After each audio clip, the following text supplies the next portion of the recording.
আমরা আজকে প্রতাপপুর দরবার শরীফের জলসাকে কেন্দ্র করে দ্বিতীয় প্রোগ্রাম শুরু করলাম। আপনারা জানেন 23, 24 এবং 25শে জানুয়ারি দরবার শরীফের বার্ষিক জলসা।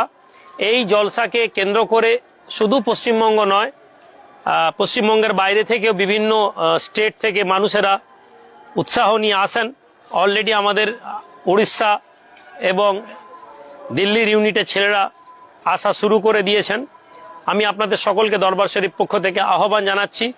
আমরা আপনাদেরকে এই দরবার শরীফের জলসায় প্রত্যেককে দাওয়াত দিলাম। আপনারা আপনাদের ইচ্ছাতে এই জায়গায় এসে পৌঁছান।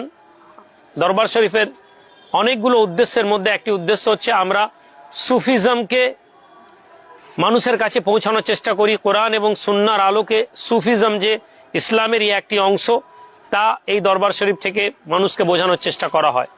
আপনাদের প্রত্যেককে আবেদন, আপনি যদি পীর বিরোধী হন, আপনার যদি মনে হয় সুফিজম মানেই শিরক, আপনার যদি মানেই হয় পীর সাহেব মানেই কবর পূজারি, আপনার যদি মনেই হয় যে পীরের দরবারে গেলে চাঁদা তোলা আর পয়সা নেওয়া আর ভক্ত মুরিদদেরকে বোকা বানানো হয়, তো আপনি আসুন আমাদের দরবারে। আপনি আসুন, আপনার সূক্ষ্ম জ্ঞান এবং বুদ্ধি দিয়ে আপনি এখানে দেখে যান যে আসলে আপনাকে যেটা বোঝানো হয়েছে সেটা না পীর দরবার মানে অন্য কিছু। আর খাস করে আমরা অপেক্ষায় আছি।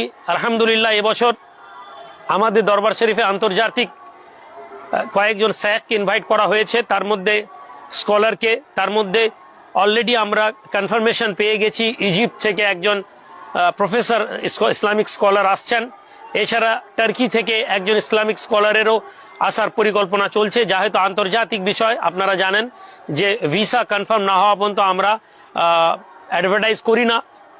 আমরা আপনাদের প্রত্যেককে আবেদন রাখবো যে 24 এবং 25শে জানুয়ারি দরবার শরীফের জলসায় আসুন, এবং আমাদের প্রত্যেক কর্মীদের নেতৃত্বদের প্রতি আহ্বান থাকবে আপনাদের প্রত্যেকে আপনাদের দোয়া, যাতে আমরা এই কাজকে আরো সুষ্ঠুভাবে এগিয়ে নিয়ে যেতে পারি। ভালো থাকেন, আল্লাহ পাক সকলকে সুস্থ রাখেন। আসসালামু আলাইকুম।